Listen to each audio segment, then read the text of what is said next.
Oke, anti pirai atau anti gout ya, ini sama saja. Pirai dengan gout itu sudah artinya terjadi serangan ya. Nah, ini saudara mohon diperhatikan dengan sangat ya istilah-istilah ini ya. Hiperuremia, aduh, kita terganggu pengumuman terus ini.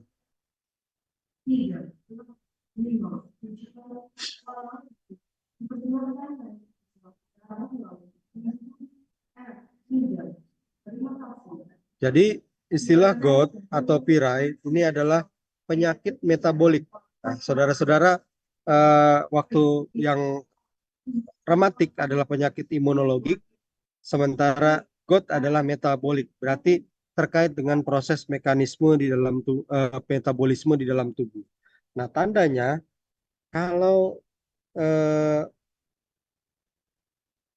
serangannya berulang, ya, serangannya berulang pada daerah artritis, pada daerah persendian. Jadi akan terjadi serangan berulang pada daerah persendian. Loh, sama saja Pak dengan penyakit rematik, beda ya. Kalau rematik tadi satu dia imunologi, maka obat-obatannya berhubungan dengan imunologi. Kemudian kedua adalah kalau obat penyakit rematik terkena kanan dan kiri simetris, sedangkan penyakit GOT ini yang terkena nanti asimetris. Jadi yang terkena salah satu, sebelah kanan atau sebelah kiri, karena tergantung metabolismenya besar di mana. Kalau metabolismenya terjadi di sebelah kanan tubuh kita ya di daerah ekstremitas itu terkena, misalkan terjadi hanya di kaki kanan atau hanya di kaki kiri atau hanya di tangan kanan ya. Jadi yang terkena serangan asam urat ini tidak tidak kanan kiri seperti imunologi ya. Nah, ini disebabkan apa? GOT ini disebabkan oleh terkena karena akibat tingginya kadar asam urat di dalam serum darah ya, atau disebut dengan istilah hiperuremia. Jadi hiperuremia ini adalah suatu kondisi di mana terjadinya peningkatan kadar asam urat dalam darah di atas normal yang bisa menyebabkan serangan gout. Jadi GOT sudah pasti disebabkan oleh hiperuremia, namun ini yang harus saudara perhatikan, tidak semua hiperuremia itu akan menimbulkan gout. Ada sebagian dari pasien itu kadar asam uratnya sudah hiperuremia. Kadang sudah 8 kadar, 8 desiliter ya, 8 miligram per desiliter. Tetapi pasiennya tidak mengalami serangan gout ya. Jadi normal-normal saja kehidupannya padahal kadar asam uratnya sudah sangat tinggi. Apa itu gout? Gout itu adalah serangan serangan pada sistem persendian yang diakibatkan karena pengendapan asam urat. Jadi asam urat ini nanti kalau mengendap berbentuk natrium urat. Jadi bukan bentuk asam ya, bukan bentuk asam dari hidrogennya, tapi sudah berganti dengan logam natrium ya. Atau kadang-kadang bisa dengan kalsium ya. Jadi mononatrium urat yang terjadi ini menyebabkan terjadinya endapan. Endapannya ini apa? Endapannya adalah berupa kristal-kristal. Nah, kenapa kemudian ya kalau pasiennya tidak menderita nyeri atau tidak mengalami peradangan, kakinya pun tidak sakit, biarkan saja hiperuremia. Nah, hiperuremia harus diobati karena masalahnya adalah kalau asam uratnya kondisinya hiperuremia dibiarkan terus-menerus, maka asam urat tersebut dapat berubah menjadi batu ginjal. Ya, jadi seperti itu.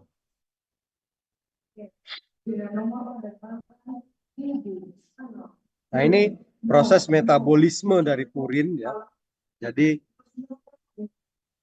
purin ini dapat berasal dari makanan ya. Jadi makanan-makanan yang kaya akan purin misalnya seperti kacang-kacangan, jeroan.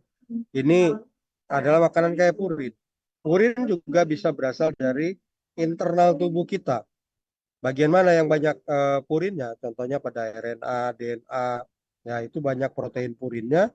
Nah, maka protein-protein tersebut kemudian akan berubah menjadi posantin, kemudian menjadi santin, dan berubah menjadi asam urat. Enzim yang berfungsi dalam proses pengubahan ini adalah bernama santin oksidase. Ya. Santin oksidase ini merubah hiposantin menjadi santin dan menjadi asam urat. Nah, asam urat yang terbentuk di dalam tubuh kemudian akan dibuang, ya. Jadi di dalam darah saudara kalau kelebihan asam urat maka asam uratnya akan diekskresikan melalui saluran kemih atau melalui feses. Ya, jadi melalui air urin atau melalui feses dapat dilakukan proses pembuangan asam urat, ya. Nah, jika asam urat tersebut tidak dibuang sementara kadarnya sudah tinggi, ya, maka akan menyebabkan kejenuhan dari asam urat dan berubah menjadi bentuk natrium. Nah, natrium ini akan eh, berdeposisi di dalam jaringan, jadi akan menimbulkan terbentuknya kristal asam urat. Jadi kristal asam urat yang terbentuk tersebut kemudian eh, masuk ke dalam sel, ya, maka menyebabkan kerusakan pada membran sel. Nah, membran-membran sel yang rusak tersebut ini bisa eh, kemudian memicu terjadinya kerusakan berupa mikrotopi, ya. Nanti kristal asam urat itu akan menimbulkan kerusakan-kerusakan kecil, ya. Nah, ini eh, perlu saudara ketahui bahwa pada sebagian besar mamalia itu terdapat enzim urikase. Kalau yang paling berhubungan dengan kita tentu mamalia rodensia, ya. Pada rodensia seperti tikus, ya, mencit itu mengandung enzim urikase. Tubuhnya punya enzim urikase. Nah, apa fungsi enzim urikase pada tubuh mamalia seperti rodensia? Ini adalah fungsinya untuk mengubah asam urat menjadi senyawa alantoin. Nah, senyawa alantoin yang dibentuk dari asam urat dari dalam darah ini nanti akan mudah larut dan dibuang ke dalam urin. Jadi, kalau tikus rodensia ini tidak mengalami asam urat tinggi. Jadi saudara tidak pernah kan di laboratorium farmakologi saudara dengar asam uratnya ada tikus menjerit karena asam uratnya ketinggian gitu. Ya, tidak ada karena secara normal di tubuh tikus terdapat enzim urikase, ya. Nah, sayangnya enzim urikase ini tidak ada pada manusia, ya. Jadi pada manusia tidak ada enzim urikase. Maka manusia yang bisa dilakukan dalam proses normalnya adalah manusia akan memproduksi enzim urikase, kemudian untuk menjaga keseimbangannya adalah dengan cara melakukan ekskresi, jadi pembuangan. Jadi supaya seimbang terus, maka dibuang. Jadi seperti itu. Nah, kalau tidak seimbang salah satu ini, maka akan menyebabkan terjadinya hiperurisemia. Ya. Jadi ini ya tadi kenapa sebagian individu tidak mengalami keluhan ketika terjadi hiperurisemia. Nah, ini gambaran ketika terjadi hiperurisemia, maka terbentuk natrium asam urat seperti ini. Ya, ini adalah jarum-jarum yang terbentuk kalau kita lihat di bawah mikroskop. Mungkin bagi yang sudah praktikum analisis farmasi kualitatif ini, ya. Saudara sering melihat kristal-kristal bahan kimia di bawah mikroskop, ya. Nah, ini contoh terjadinya asam urat, ya. Jadi ini membesar, kaki ini tidak. Ini normal, yang ini kena asam urat, ya. Jadi makanya disebut asimetris karena keduanya tidak kena. Beda dengan rematik ya. Rematik itu menyeluruh terkena.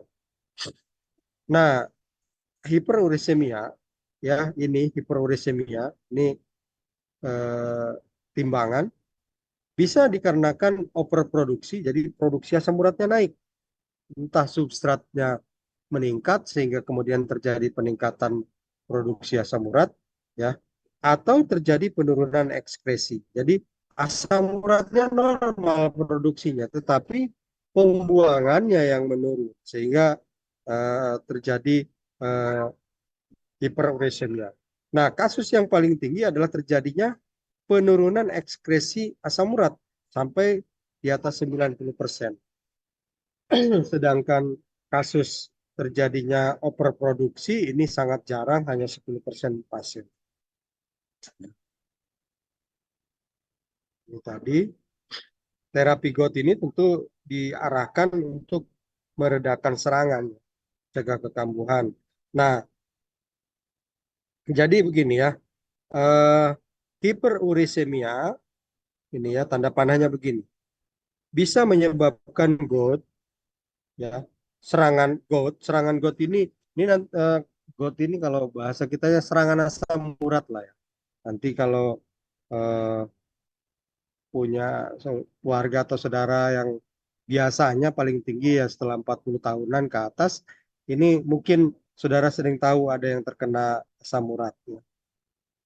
Serangannya. Nah, kalau sudah serangan gout itu bisa inflamasi pada salah satu sendinya sehingga dia begitu bangun tidur tidak sadar kalau kakinya sudah bengkak. Ketika dia turun dari tempat tidur, nah baru terjadi jeritan karena dia menginjak kakinya sudah bengkak ya. Jadi atau kalau pada uh, hiperurisemia tidak sampai menimbulkan gout, tetapi menimbulkan misalkan badannya jadi nyeri-nyeri ya, badannya. Jadi tadi kan sebagian besar ada yang tidak menunjukkan gejala klinis, padahal sudah terjadi pengendapan di dalam tubuh. Nah, tadi kalau sudah terjadi serangan gout, apa yang dikhawatirkan adalah terjadinya litiasis. Ya, jadi kristal tersebut mengendap menjadi batu dan ini biasanya muncul di daerah ginjal. Ya, jadi terjadi litiasis. Litiasis itu adalah pembentukan batu. Nah, kalau pembentukan batunya di dalam ginjal, maka kita akan sebut nefrolitiasis. Kalau di dalam ginjal. Nah, kemudian terkait dengan mekanisme obatnya, ini sudah saya tunjukkan mekanismenya, ya. Jadi eh, ini ya, karena santin oksidasi ini penting, maka akan kita blok menggunakan allopurinol, ya. Ini allopurinol, oksopurinol disebut dengan urikostatik, ya. Jadi eh, urikostatik, ya. Nah, nah, kemudian ada juga yang meningkatkan ekskresinya. Ini disebut urikos urik nanti obatnya. Dan obat-obat yang mengobati gejalanya. Nah, saudara sudah paham nih, obat ini hanya berkaitan dengan gejala inflamasi yang terjadi. Nah, sekarang eh, ini terminologi obat-obat antiviral. Obat urikos urik. Ya. Urikos urik itu berarti obat yang meningkatkan ekskresi. Nih ya, ini kalau saya bikin tanda seperti ini, meningkatkan ekskresi asam urat, ya, sehingga akan menurunkan kadar konsentrasi asam urat di dalam plasma. Ya. Sedangkan terminologi urikostatik, nah, ini dari kata uriko dan statik. Urik itu artinya asam urat, statik itu artinya tetap. Ya. Jadi obat-obatan ini adalah obat-obatan yang akan mencegah terjadinya peningkatan kadar asam urat.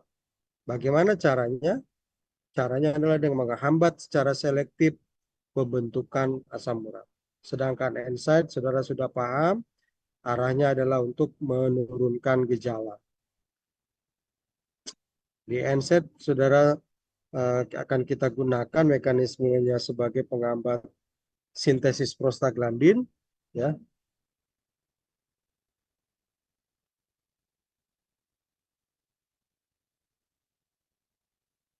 Ini mekanismenya ya.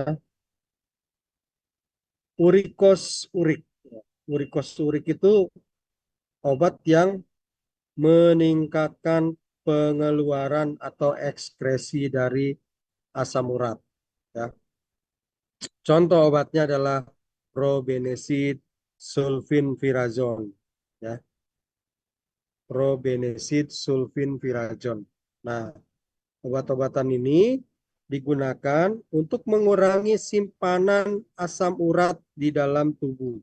Ya, jadi bahkan pada pasien GOUT, GOUT itu kan sudah terjadi pembentukan kristal berbentuk natrium urat. Nah, kristal ini sudah mengendap di dalam sel-sel tubuh, merusak sel tubuh. Nah, dengan diberikan probenesid maka akan terjadi peningkatan transport eh, asam urat keluar dari ginjal, ya. Nah, akibatnya apa? Karena dikeluarkan melalui urin. Nah, ketika kadar asam urat di dalam serum, kemudian asam urat yang tadinya sudah mengalami pengendapan, ini nanti secara perlahan dapat larut kembali. Nah, setelah larut, kemudian akan dibuang melalui ginjal kembali. Jadi, kerja dari probenesid, sulfensifirazon ini seperti ini. Jadi, asam urat ini disaring di glomerulus, ya, kemudian akan direabsorpsi. Jadi direabsorpsi di tubulus dekat, ya di tubulus proksimal. Nah, di tubulus dekat direabsorpsi. Nah, dengan adanya obat urikosurik, maka ini akan terjadi hambatan reabsorpsi. Harusnya direabsorpsi, ini tidak. Maka kemudian asam urat akan lolos, kemudian masuk ke ductus polygentes, ya. Jadi proksimal dekat, kemudian masuk ke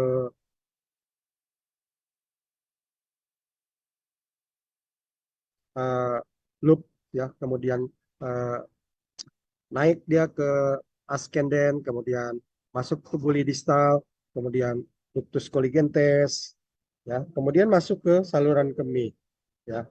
Jadi akan lolos, tidak bisa diserap kembali ke dalam darah, ya. Nah, ini yang harus diwaspadai bahwa peningkatan ekskresi asam urat melalui urin ini mengakibatkan asam urat berkurang, ya, sehingga akan mereda. Namun di sisi lain, ya, saudara harus mewaspadai kalau menggunakan obat probenesid ini adalah memungkinkan terbentuknya batu ginjal, ya. Jadi saudara tadi kan mencegah asam urat hiperuremia ini mencegah terjadinya potensi terjadinya litiasis, terjadinya nefrolitiasi, terbentuknya batu pada ginjal, ya. Justru kalau menggunakan obat probenesid, potensi terbentuknya batu ginjal meningkat kalau tidak dikontrol oleh uh, tenaga kesehatan, ya. Nah, bagaimana cara mencegah supaya tidak terbentuk litiasis ini? Yaitu dengan cara menjaga volume urin harus tetap tinggi. Jadi intinya adalah kalau pasien menggunakan probenesid atau sulfenpirazon, maka saudara harus berpesan kepada pasien untuk minum air dalam jumlah yang cukup, sehingga nanti pasien akan urin dengan volume yang cukup. Karena volume urinnya cukup, berarti kan obat bahan asam urat tersebut akan tetap berupa larut, ya, terlarut di dalam urin sehingga tidak menumpuk menjadi batu. Jadi kewaspadaannya adalah saudara harus mempertahankan volume urin tetap tinggi, ya. Jadi ini bisa menjadi efek samping dari probenesid. Sedangkan urikostatik, seperti sudah kita tahu, ini dari dua kata, urikos dan statik. Ini adalah kondisi untuk menghambat peningkatan kadar asam urat melalui hambatan pada enzim santin oksidase.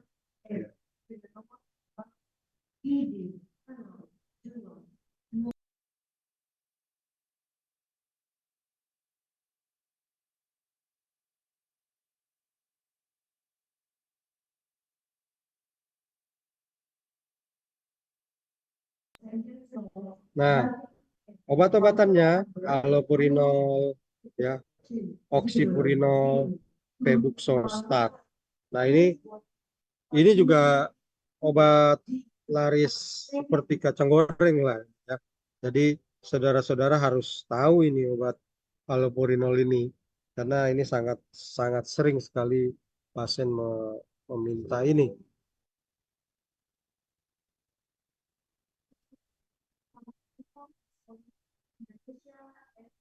Urikostatik allopurinol. Jadi bagaimana allopurinol bekerja adalah dengan cara menghambat langkah akhir pembentukan asam urat dengan cara menghambat enzim santin oksidase. Ini proses normal, ya. Proses normal dari pembuatan asam urat adalah hiposantin diubah oleh santin oksidase menjadi santin, diubah lagi oleh santin oksidase menjadi asam urat. Nah, ketika kita beri intervensi allopurinol ke dalam tubuh, maka allopurinol ini akan berikatan dengan santin oksidase, ya. Jadi santin oksidase akan lebih menyukai allopurinol dibandingkan hiposantin. Maka kemudian allopurinol ini akan berubah menjadi allosantin. Allosantin ini tidak bisa menjadi asam urat, maka asam urat akan menurun jumlahnya karena hiposantin ataupun santin tidak diubah oleh santin oksidase menjadi asam urat karena santin oksidasenya lebih suka berikatan dengan allopurinol. Jadi menuju allopurinol. Kemudian febuxostat. Ini juga penghambat enzim santin oksidase, ya. Sama juga. Nah, sedangkan ini kolkisin. Kolkisin ini dulunya dipakai sebelum antigot menjadi sebelum sebelum NSAID, ya, sebelum NSAID dulu digunakan kolkisin. Sekarang sudah sangat jarang penggunaan kolkisin sebagai antigot, kecuali yang sudah sangat parah. Nah, kemudian saudara lihat ada lagi kortikosteroid di sini, ya. Berarti kortikosteroid ini bisa kemana-mana dipakai sebagai obat, ya. Jadi kortikosteroid akan diberikan intraartikular, jadi suntik ke dalam sendi langsung. Jadi kalau prinsip pengobatan adalah jika memungkinkan untuk diberikan secara lokal, maka berikanlah obat secara lokal. Karena hal itu menyebabkan obat akan berada dalam jumlah yang banyak di daerah target. Ya kalau memang di sendi, sebenarnya diharapkan disuntikkan langsung ke daerah tersebut. Tapi kemudian kita tahu bahwa pemberian untuk mendapatkan lokal ini kadang-kadang harus ada intervensi seperti penyuntikan. Nah, ini kan tidak disukai semua pasien. Maka kemudian diberikan secara sistemik, diminum, kemudian ada proses metabolisme yang menurunkan kadar. Ini tadi juga sudah kita bahas, ya. Arahnya sama. Kemudian ini ada obat berikutnya. Ada obat analog enzim urikase. Nama obatnya peglotikase. Jadi seperti kita tahu tadi, urikase adalah enzim yang mengubah asam urat menjadi alantoin di dalam tubuh rodensia seperti tikus atau di mamalia, ya. Jadi manusia bereksperimen untuk membuat enzim urikase, kemudian dikonsumsi untuk menurunkan kadar asam urat dengan cara anti-epiglutikase ini akan mengubah asam urat menjadi alantoin sehingga kemudian lebih larut di dalam air dan mudah dikeluarkan oleh ginjal. Jadi eh, prosesnya seperti itu. Kita mencontoh tikus. Nah, ini mungkin saya perlu memberitahu saudara. Jadi kalau saudara mau penelitian anti asam urat, hati-hati menggunakan tikus, ya, karena tikus sudah punya enzim urikase. Kalau saudara tinggikan dengan makanan tinggi purin, maka tikus memang akan naik kadarnya, kadar asam uratnya. Tetapi tanpa perlu saudara kasihkan ekstrak atau bahan uji, tikus akan menurunkan sendiri asam urat di dalam tubuhnya karena punya enzim urikase. Maka hati-hati yang mau penelitian asam urat menggunakan tikus. Maka saudara kalau mau pakai tikus harus memastikan enzim urikase ini saudara hambat dulu sebelum percobaan. Ya, jadi lakukan penghambatan pada enzim urikase baru an- eh, asam uratnya nanti akan naik dan tidak bisa diturunkan oleh tikus sendiri. Kemudian ada inhibitor interleukin. Ya, jadi ini mekanismenya adalah anti interleukin meredakan nyeri dengan sangat cepat. Bahan-bahan yang saya sajikan ini berasal dari buku Kacung, ya, Farmakologi Dasar dan Klinik. Silakan saudara baca. Saya tuliskan sampai lengkap ini kalau analgetik di bab sekian, halaman sekian, anti inflamasi ada di bab sekian, halaman sekian. Ya. Jadi silakan dibuka sendiri bukunya sama tambahan dari jurnal dan buku Dipiro. Oke, saya kira itu materi kita eh, tentang antipirai dan anti rematik. Mudah-mudahan saudara bisa menyerapnya dan mengingat ini nanti pada saat perkuliahan-perkuliahan lebih lanjut atau saat praktek di PKPA nanti. Oke, demikian saudara-saudara. Terima kasih atas perhatiannya. Kalau ada pertanyaan, silakan eh, di-WA-kan lah kepada saya ya. Saya sudah buru-buru pesawatnya. Seperti itu ya.